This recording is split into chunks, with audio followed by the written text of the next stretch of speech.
व्यवसाय म्हटलं की आर्थिक कागदपत्र आलीच आणि ती अगदी अचूक असायला हवीत. पण खरं सांगायचं तर इनव्हॉइसमध्ये चुका होतात हे खूपच सामान्य आहे.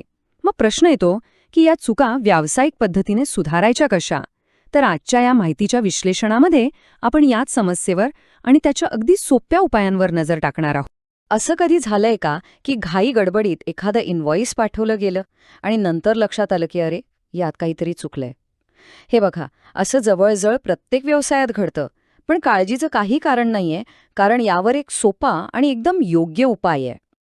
आता चुका त्या अनेक प्रकारच्या असू शकतात नाही का? समजा ग्राहकाने माल परत केला किंवा आपल्याकडूनच चुकीची किंमत लावली गेली किंवा असंही होतं की वाहतुकीचा खर्च जोडायचाच विसरलो. आणि हो, कधीकधी ठरलेली सवलत डिस्काउंट द्यायचा राहून जातो. ह्या सगळ्यामुळे काय होतं? आपला सगळा हिशोब बिघडू शकतो. अच्छा, मग या चुका सुधारण्यासाठी व्यावसायिक जगात काही प्रमाणित साधनं आहेत का? तर हो, नक्कीच आहेत. चला तर मग क्रेडिट आणि डेबिट नोट्स या दोन अत्यंत महत्त्वाच्या संकल्पना समजून घेऊया. कारण याच साधनांचा वापर करून आपण आपल्या आर्थिक नोंदी एकदम अचूक ठेवू शकतो. बरं, क्रेडिट आणि डेबिट नोटमध्ये एक अगदी मूळ फरक आहे. तो समजून घेऊया. क्रेडिट नोटमुळे काय होतं? ग्राहकाची देय रक्कम कमी होते. म्हणजे समजा माल परत आला किंवा आपण जास्त किंमत लावली तर क्रेडिट नोट द्यायची. आणि याच्या अगदी उलट डेबिट नोटमुळे ग्राहकाची देय रक्कम वाढते. म्हणजे एखादा खर्च इनव्हॉइसमध्ये टाकायचा राहून गेला तर डेबिट नोट वापरायची. चला, आधी आपण क्रेडिट नोटबद्दल जरा सविस्तर जाणून घेऊ. अगदी सोप्या भाषेत सांगायचं तर जेव्हा ग्राहकाकडून चुकून जास्त पैसे मागितले जातात तेव्हा ती चूक सुधारण्यासाठी क्रेडिट नोट दिली जाते. यामुळे होतं काय की ग्राहकाच्या खात्यातील देय रक्कम कमी होते आणि आपला हिशोब परत बरोबर होतो. ओके, तर मग प्रश्न येतो की क्रेडिट नोट नक्की कधी वापरायची?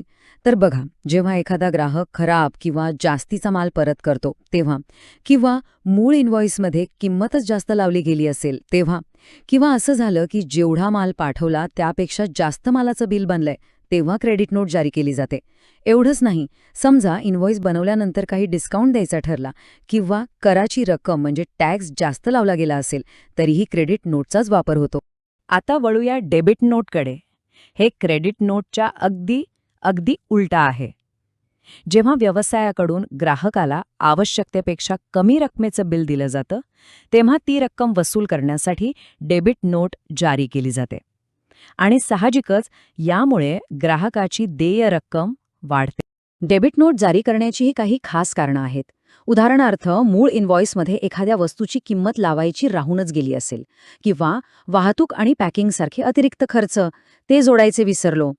कधीकधी टॅक्सची रक्कम कमी लावली जाते ती वसूल करण्यासाठी किंवा चुकून दिलेल्या क्रेडिटला रिव्हर्स करण्यासाठी म्हणजे उलटवण्यासाठी सुद्धा डेबिट नोटचाच वापर होतो. ठीक आहे, तर या नोट्स का वापरायचा हे तर आता स्पष्ट झालं असेल. पण पुढचा प्रश्न येतो की त्या तयार कशा करायच्या? चला तर मग BRS ERP सारख्या एका सिस्टममध्ये ही प्रक्रिया किती सोपी होते ते पाहूया. कारण योग्य साधनं असतील ना तर हे किचकट वाटणारं काम अगदी सोपं होऊन जातं. अशा सिस्टमचा सगळ्यात मोठा फायदा काय? तर तो आहे ऑटोमेशन. BRS सॉफ्टवेअरमध्ये कसं आहे की एकदा आपण मूळ व्यवहार निवडला की सगळी माहिती आपोआप भरली जाते. यामुळे काय होतं, एकतर चुका होण्याची शक्यता कमी होते आणि आपला वेळही वाचतो. दोन्ही फायदे. ही प्रोसेस तर बघा फक्त 4 सोप्या स्टेप्समध्ये होते. स्टेप 1, ग्राहक निवडा. त्याची सगळी माहिती आपोआप लोड होईल. स्टेप 2, ज्या इनव्हॉइसमध्ये बदल करायचा आहे ते लिंक करा.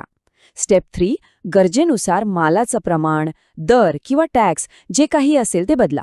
आणि फायनली स्टेप 4, फक्त सेव्ह करा. बस, झाली तुमची क्रेडिट किंवा डेबिट नोट तयार. आणि सगळ्यात भारी गोष्ट काय माहितीये का? या सगळ्या प्रोसेसमध्ये कागदी कामाचा काही त्रास नाही. म्हणजे कोणतेही मॅन्युअल फॉर्म भरायचे नाहीत, कागदपत्र सांभाळायची नाहीत. सगळं काही सिस्टीममध्येच होतं. त्यामुळे नोंदी ठेवणं एकदम सोपं आणि सुरक्षित होऊन जातं.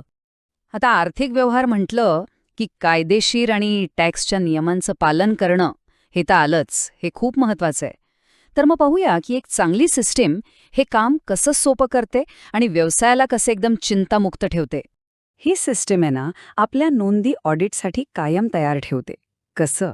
तर प्रत्येक क्रेडिट किंवा डेबिट नोटवर मूळ इनव्हॉइसचा नंबर आणि तारीख देणं कंपल्सरी असतं. आणि एक खूप महत्वाची गोष्ट, एकदा नोट तयार झाली की ती डिलीट करता येत नाही. यामुळे नोंदींमध्ये कोणताही गैरप्रकार होऊच शकत नाही. प्रत्येक बदलाचा मागोवा ठेवला जातो. अच्छा, तर या सगळ्याचा आपल्या अकाउंटिंगवर म्हणजे हिशोबावर नेमका काय परिणाम होतो? हे बघा, अगदी सोपं आहे. क्रेडिट नोटमुळे काय होतं? ग्राहकाकडून येणारी रक्कम कमी होते आणि डेबिट नोटमुळे ती वाढते. हाच या दोन्हीमधला सगळ्यात मूळ फरक आहे. इतकं सोपं आहे. चला, तर मग या सगळ्या चर्चेतून आपण काय शिकलो याचा एक छोटासा आढावा घेऊया. यातला सगळ्यात महत्त्वाचा मुद्दा कोणता आहे, जो लक्षात ठेवायलाच हवा? एक गोष्ट नेहमी लक्षात ठेवायला हवी. चांगल्या आर्थिक नोंदी ठेवण्याचा अर्थ असा अजिबात नाहीये की कधीच चुका होणार नाहीत. अरे, चुका तर होणारच, कारण ते स्वाभाविक आहे. खरं महत्त्व कशाला आहे माहितीये? तर त्या चुका सुधारण्यासाठी आपल्याकडे एक सोपी आणि प्रभावी सिस्टीम असायला हवी. कारण एक चांगली प्रणाली झालेल्या चुका सहजपणे दुरुस्त करण्याची ताकद देते आणि यामुळेच व्यवसाय सुरळीत चालू राहतो. आणि जाता जाता एक विचार करण्यासारखा प्रश्न, सध्या जी कामाची पद्धत वापरली जाते ती आर्थिक चुका सुधारण्याची प्रक्रिया सोपी करते की अजूनच अवघड बनवते? यावर नक्की विचार करायला हवा.